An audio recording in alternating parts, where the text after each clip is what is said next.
Next up, we have Mihong, and she is going to talk to you today. You can read her bio in your program. It's on the last page, very last back page. And she's the CEO and host of Truth and Justice Television. One of the things that, as Mr. Zhang pointed out, is that she created the channel to help distribute a more clear message than what the media was presenting in mass media and broadcast.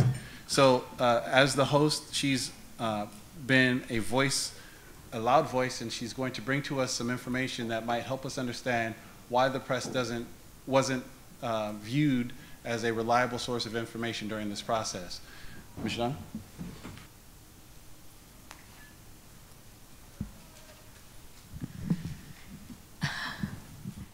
It's no break, so maybe slippery. It's about time to fall asleep in the afternoon. But anyway, ladies and gentlemen, distinguished guests, my name is Mihong Jeong. I am very honored and grateful for the opportunity to speak about what has happened in Korea over past 9 months, which, when it started, the news report about the scandals of the President Park's government. It truly is one of the most unbelievable stories in the world today. And probably most of the Western people cannot understand completely. It has forced many of us, formerly leading quiet lives, to speak out repeatedly and forcefully in an attempt to correct the fundamental wrongs that have been committed. We are still, as yet, a lonely voice, but it is a voice which I am quite sure history will judge as being true and accurate. And I'm very delighted to tell you about the story today. I'm covering the media's role in the impeachment process. As you already were told by Mr. Chang, it was not really the impeachment, it was firing the president illegally. Anyway, I titled it Instigation of the Public by Media Outlets, and I will speak briefly about the May 9th election, which is claimed to be fraud.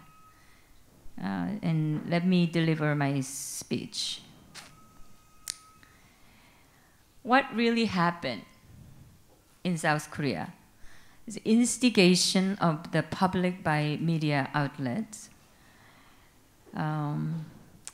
South Korea has suffered serious damages from the impeachment of President Park Geun-Hye. Many people have been shocked by the scandalous events of the past 8 months. But what really happened? What really happened? Is it just a simple factual event that ultimately led to the impeachment of the president, which empowered Moon Jae-in to rise to the presidency? We think not. Rather, I believe that within the country there is a movement to completely change the very nature of the Korean constitution and the nation built upon it. Actually, it is a very risky moment in the history of the country. In a broad sense, there seems to be a movement to convert the existing liberal democracy into socialistic system through constitutional amendments. Such attempts will only serve to fix the current division of the Korean Peninsula. The attempt to fix the division of the peninsula can be viewed as not only recognizing the legitimacy of the North Korean regime, but also an attempt to implement a plan to establish a national federal unification under a two-state system that allows the coexistence of communism and democracy. Their effort has been started since Kim Dae-jung government to make this system. Ultimately, this will lead to one nation of North Korean-style communism in the peninsula. The current constitution of the Republic of Korea does not recognize North Korea as a state, but defines it as a territory that should be recaptured. Therefore, the recognition of two nations on the peninsula, in fact, equates to surrendering national territory acknowledged by the Constitution. So now, literally, the Moon Jae-in, new president, trying to do something that is against the Constitution. This national federal unification system that the Moon government is trying to build is absolutely unconstitutional, as the law of the land recognizes only a single form of government in Peninsula. Recognition of North Korea as a real government only can be done via constitutional amendment. Such an amendment would be nothing short of treason. But President Moon announced that he is going to try to amend the Constitution next June, along with the local government elections. A key mission of conservative sides in Korea today is to prevent that for the sake of maintaining the integrity of our current constitution and the country. A fundamental change in our national system means, in narrow sense, denouncing the United States as an ally in our free market economy. This change also focuses on breaking the triangle tie between Republic of Korea, Japan, and the United States, which has been the basis of diplomatic relationships of the Republic of Korea since the end of the Korean War. These unthinkable acts are actually happening in Korea at this time. It is critical to understand that at the forefront of the attempts to change the very essence of the nation is a series of recent instigations of the public by media. There is a reason why conservative figures in the South call what has happened to former President Park Geun-Hye a media coup, or also as Pressgate. This term derived from the famous Watergate scandal. The fact that a majority of conservative intellectuals in the South are calling the impeachment of President Park a media coup clearly shows how media outlets manipulated public opinions toward their own ends.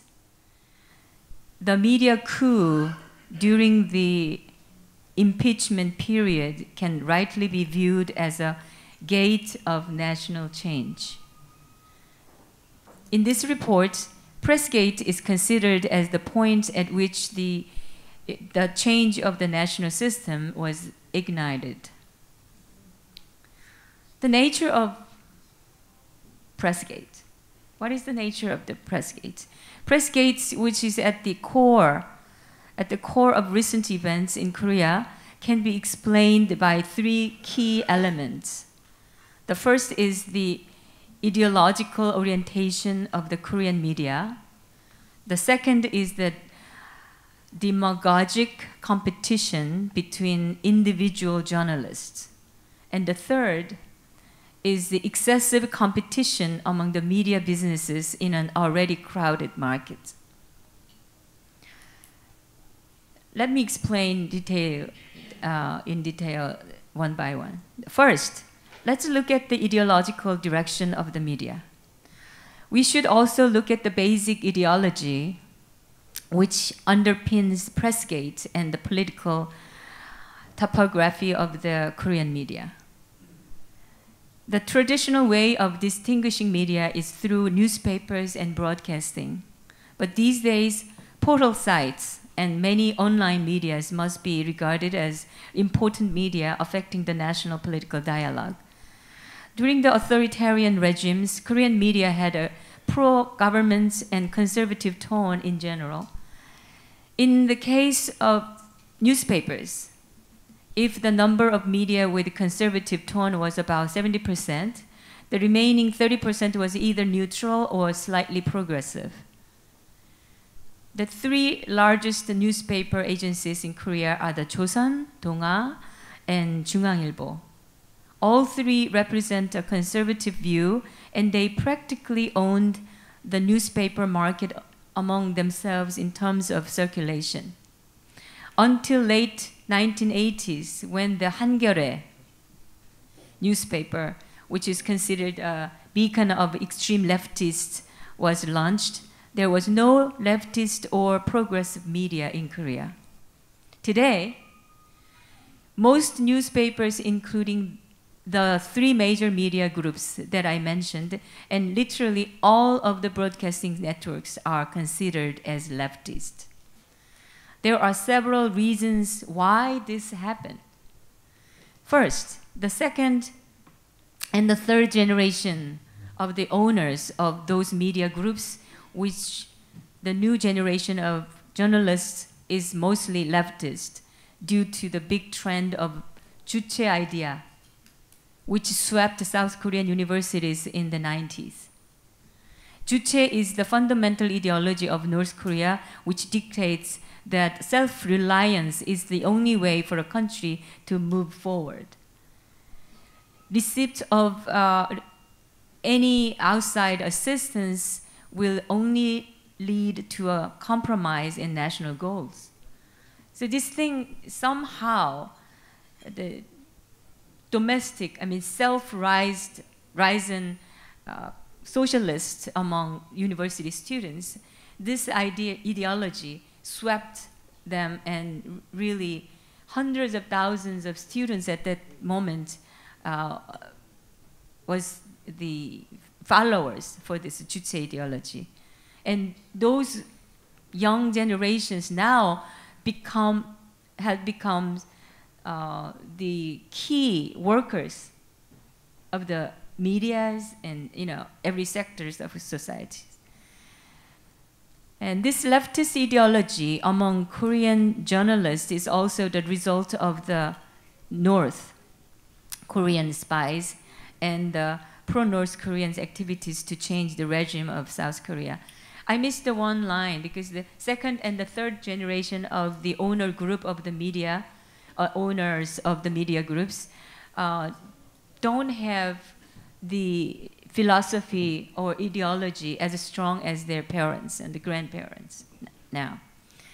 It is well-known fact that the North Korea has consistently maneuvered behind the scenes through their spies to use labor unions to materially impact the educational, legal, and media sectors of South Korean society.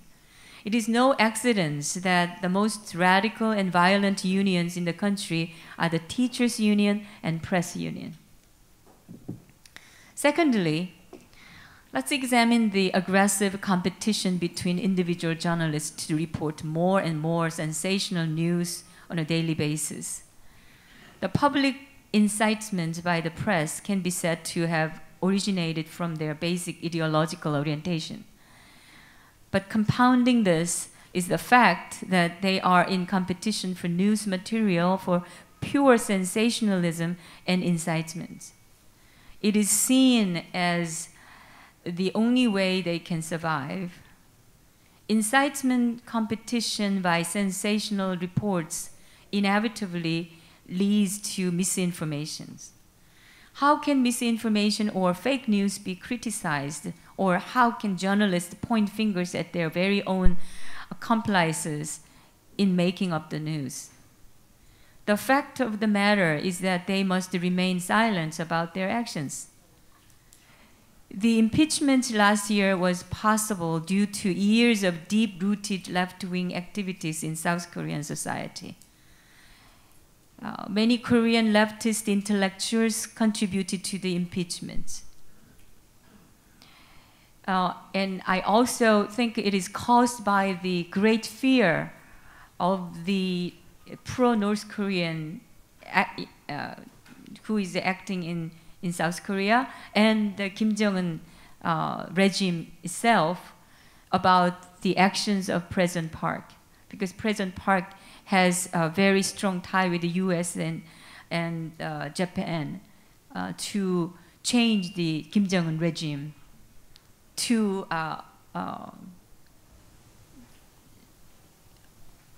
clean the, nuclear weapon, demilitarize the nuclear weapons. However, the immediate cause of it was reports of political scandals about the Park administration by Joseon Media and JTBC, which literally started the Pressgate. JTBC, which is one of the stations, TV stations, triggered the well-documented candle rallies with its tablet PC reports, which under scrutiny has turned out to be a completely false story. The so-called accomplice of President Park not only, Choi Soon-sil, not only did not have speeches of President Park on a tablet PC that she helped write, she never even owned a tablet PC, and in fact was basically an illiterate when it came to that digital technology. But this report said that he controls, he changes the president's official speeches, and that really make people angry about the presidents, and then the candlelight rallies starts the normal people and join the candlelights. But this false reporting was seized upon by leftist labor unions and organizations after the news was reported. The candle rally started by lefty labor unions and organizations after the news. The Joseon media then reported about the former secretary of President Park. Both the JTBC and Joseon reports turned out to be false stories, but in the unrelenting media hysteria surrounding the initial reports, there was never any criticism or apology. There was a story on internet that about 80 different false stories and fake news was reported by all the media. Literally 100% of the Korean media is talking about only the scandals. They didn't care that which was true or false. They just create this sensational news every day. And there was a joke that even the Jesus Christ would become a criminal if, months of these false stories keep saying the same thing. They were simply accepted as being true. No media has apologized about their fake stories, even though it turned out to be false stories. Or they never changed into they never report about what is the real stories. In addition to the initial wrongdoing of the media, misinformation from numerous sources was mass-produced into news reports in order to incite the public to overthrow conservative regime. The entire media quickly reached a boiling point as the public was misinformed by completely false report of current events. When mass media learned that they could treat President Park in literally any way they wanted, and people responded to that, they began to show a kind of violence in writing, broadcasting that went further and further down this road. The situation then became an intense competition for more incitement. The situation became a game of not reporting facts, but competing to determine who could report the wildest claims of fraud and corruption, which was not true, too. The mass production of fake news and false reporting of events by the media were based on an assumption that they could engage in these acts and not be held accountable to anyone. They could completely get away with it. Of course, some media were not ideologically biased, but they were engaged in this intense competition for more sensational reporting and not even knowing that the true meaning and purpose was, in fact, to overthrow the conservative South Korean government. The behavior of the media during the impeachment of President Park left an indelible and ugly mark on this profession in Korea.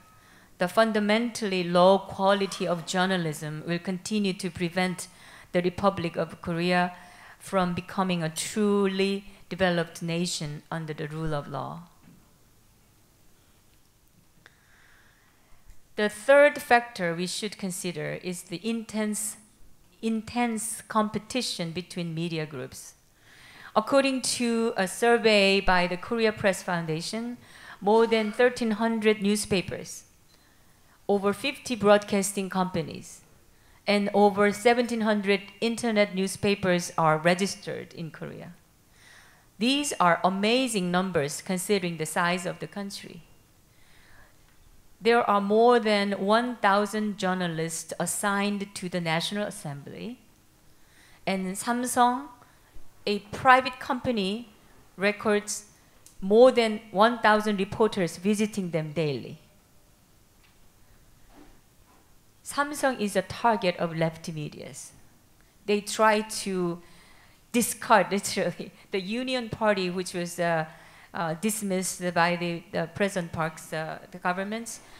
One of their promise to public was to divide Samsung Group into 3,000 small companies. That's their promise. That's their policy. Excessive competition for coverage and first to report are an absolute key to survival. Almost anyone can disseminate news through portal sites. Portal sites also play the unfortunate role of publicizing all of these unverified corruption and impeachment stories for commercial profit. In the end, the reports turned increasingly harsh to lure readers and listeners who sought more and more sensational news every day. Given this reality, it was almost inevitable that even mainstream media followed the direction of low-quality journals. This is a fundamental cause of the current media crisis in Korea.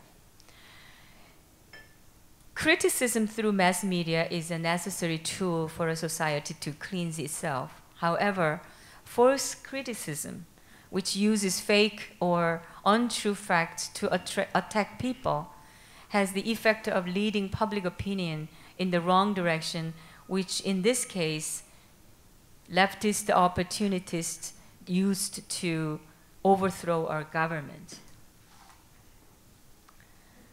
In conclusion, in Korea, a de facto coup instigated by a hungry and overly leftist media overthrew existing and democratically elected governments. As I mentioned, the purpose of this coup is to change the very essence of Korea into a two-state system of communism and democracy through constitutional amendment. Pressgate played a key role in toppling the former government due to ideological orientation, aggressive competition for sensational reporting, and excessive competition among media businesses in an already crowded market. The normalization of Korean media should be a key goal in bringing justice and democracy back to the country. A fundamental method to do so must be found. That must be one of the most important goals for the Korean people who want their country to be an advanced country with a democracy, justice, and steadfast adherence to the rule of law. Thank you very much.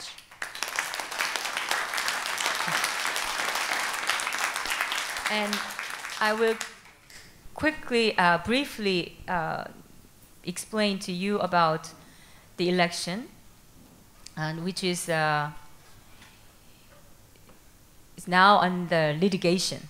It's three groups of the people sue the government about election fraud, and thousands of people became the accusers. So I have to explain to you that the basic information about what is going on, and because some of the people, the audiences here, probably vote in the last election. Until all fraud is fully investigated, I think Moon Jae-in should not be recognized as the president. The leftists in South Korea call the recent president election the Rose presidential election.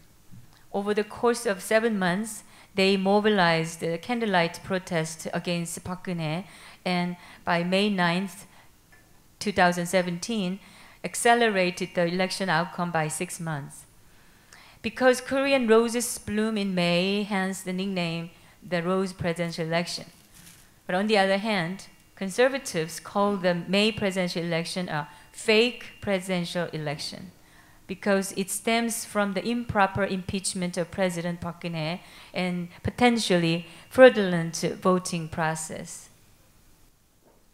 Before we review the process of election, there are very unique and doubtful voting systems that must be examined in Korea.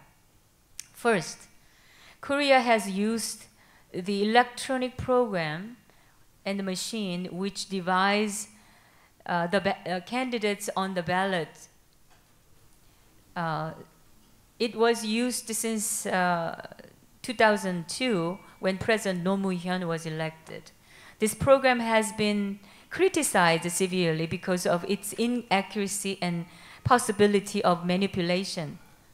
Also, it is very uneconomical and inefficient to use this program. Even the Philippine government tried to import this system from Korea, but they gave up after testing the program. But the Election Commission in Korea somehow adhered to this system and ignored all of the problems. The second voting system in Korea is by the law, which was established by the National Assembly, all ballots are burned 1 month after each election. This is very different from the election management system in most countries in the world. Generally, in anticipation of objection to the result of the election, ballots are kept at least for some years after election. But Korea, and nobody knows exactly when it started, but it was passed, the law has passed from the Congress and in lefty governments. Coincidentally, these two systems were established during the period of leftist governments. These two factors made the Korean election problematic, and it only heightened the chance of voter fraud. In addition, the process by which ballots are opened in very loose, which created controversy in nearly every polling station where votes were being counted. This happened in the May 9th presidential election, and many citizens who participated in the process testified about they had seen. In sum, the issues of the May 9th presidential elections are, first, the two different types of ballots. Tens of thousands of people have testified through their social network or YouTube channel that they voted with different kinds of ballots, which the Election Commission denied. Even though the Election Commission strongly denied, some voters show the photo of the ballot that they photographed when they vote. Actually, it's illegal to take a photo of the ballots in the election booth.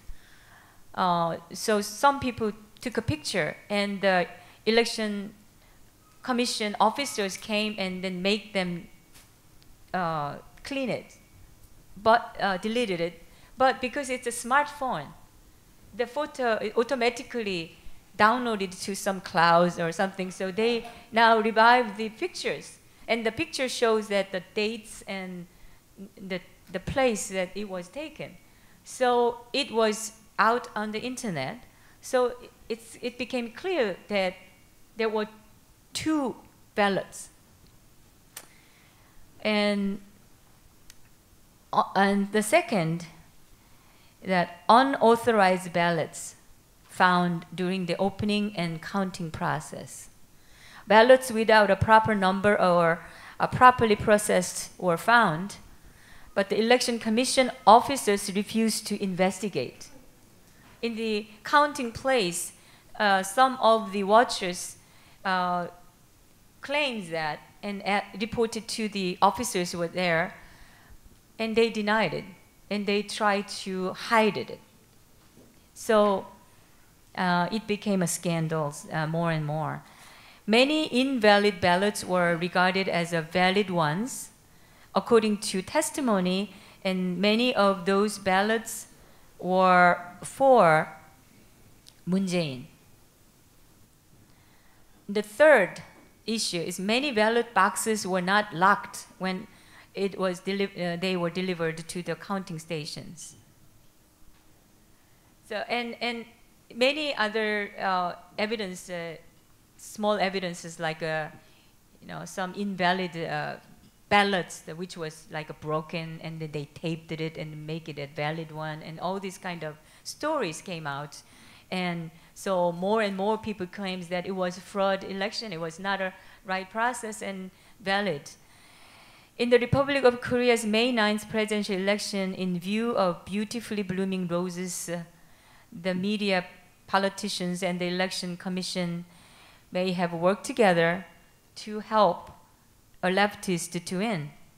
There are 3 groups of people who file an administrative litigation to the Supreme Court against the frauds in May 9th presidential election. 4,000 of people joined the litigation as the accuser, and the numbers are increasing every day. About 20,000 people have signed the petition, and lots of evidences were sent to the organizations. The Supreme Court has ordered the Election Commission to keep the ballot boxes about 2 weeks ago. So, but we don't know what they're going to decide. But I personally made a series of TV talk shows on the testimony of those who claimed the election fraud.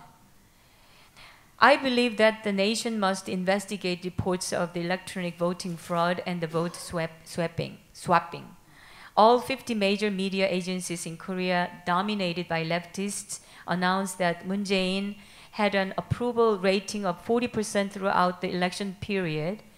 This somehow unbelievably matches exactly the exit surveys and polls. All of us should question how these numbers can be so accurate and so consistent from so many different sources. The potential for voting fraud is just too high to ignore.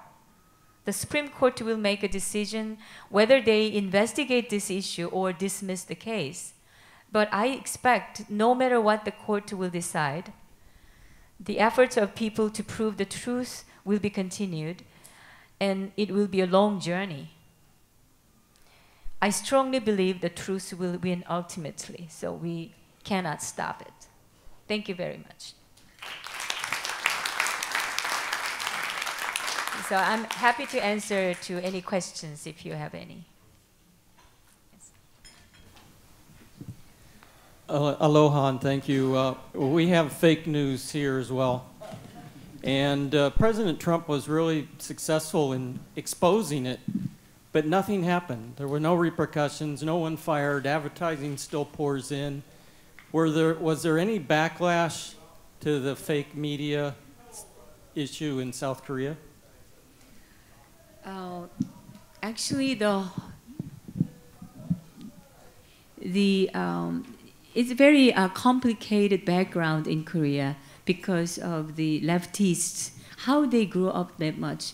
It was started about 30 years ago to change the history of Korea. So they changed the perception or understand of the Korean recent history to justify the North Korean regime. that was done by the pro-North Korean people, the groups in South Korea. And the influence of those really make the young generation people who are mostly used to use, comfortable to use the internet media and all the IT and the SNS and things. So it's generally, literally, those internet medias and SNS is occupied by the leftists and young generations. So it is very difficult to change the trends in the SNS and to change the fake news because all the media, unbelievably, 100% the media is on the same side. I think it's because the key journalists in each media are all lefties, and they are in. I explained why, but it's along the background, and the effort is very minor to fight back to all these fake news. Is it satisfactory? Well, thank you. Okay, we have time for 2 more questions. Thank you. So my first question is, I don't know if I caught this during your time up there, but how do you propose? How do you propose? Would you solve please the media speak issue? up a little bit? Wait, sorry. This? Oh, closer. How do you propose to solve the media issue? That's question in short. What? How do you propose to solve the media issue, like in terms of? How to solve? Yeah. I think it's the truth. The people should know more about the truth. That's the biggest reason I open my own station and keep saying the stories that the general media doesn't cover. A lot of real stories is hidden by the media purposely and intentionally.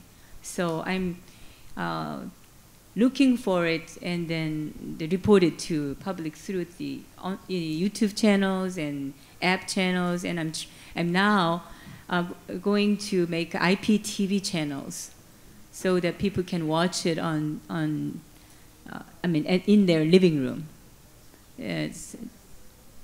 But so far the efforts of the conservative side and was really minor, because the last couple of leftist governments, after the two leftist governments, the government's support or social support of those kind of cultural and in the media was very limited to, especially to the conservative side.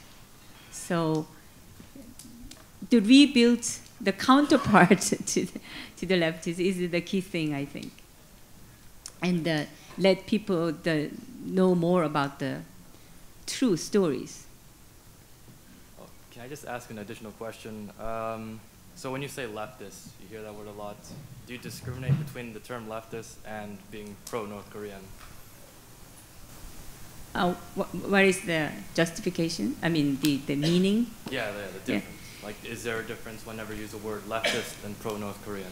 Leftist includes some socialists, which you cannot say that they are pro-North Korean. But there are clearly the pro-North Koreans who follow the North Koreans' policy to make the South Korea as a communist country. There is 3 different the policies that North Korea has kept for the last 6 decades, which is they cancel the South Koreans the law for the national security law, cancel it. And the second is to break the tie between the Republic of Korea and United States. And the third one is that to national like what is that? 국정원을 뭐라고 그래야 되죠? National intelligence. Yeah, national intelligence agencies. It's the closed national intelligence agencies who mostly working to capture the spies and get information about North Korea. So these three key policies is for the North Koreans' purpose to occupy the South Korea, and there are people in South Korea. They say the same thing, like the North Korean governments. They think it's a democracy because it's freedom of speech. They say that. So the short history of democracy in South Korea make really big confusion among Korean people that how much we can accept the freedom of speech. What is the limit? But the leftists use that concept of democracy or freedom of speech to speak about their ideology, their belief. So I think the pro-North Koreans is the following the North Korean policy, but the leftists, it's a more broad meaning, including pro-North Korean and socialists. There are self-born socialists in South Korea. So it's a broad means, the leftists. But the last, this media coup, which is the overthrowing the government, is done by the whole leftists altogether in the Republic of Korea. Thank you. Thank you, Ms. Jeong. We much. appreciate that. I would love to take more questions, but we are going to stay on schedule, and some of you need a break, so we're going to take 10 minutes.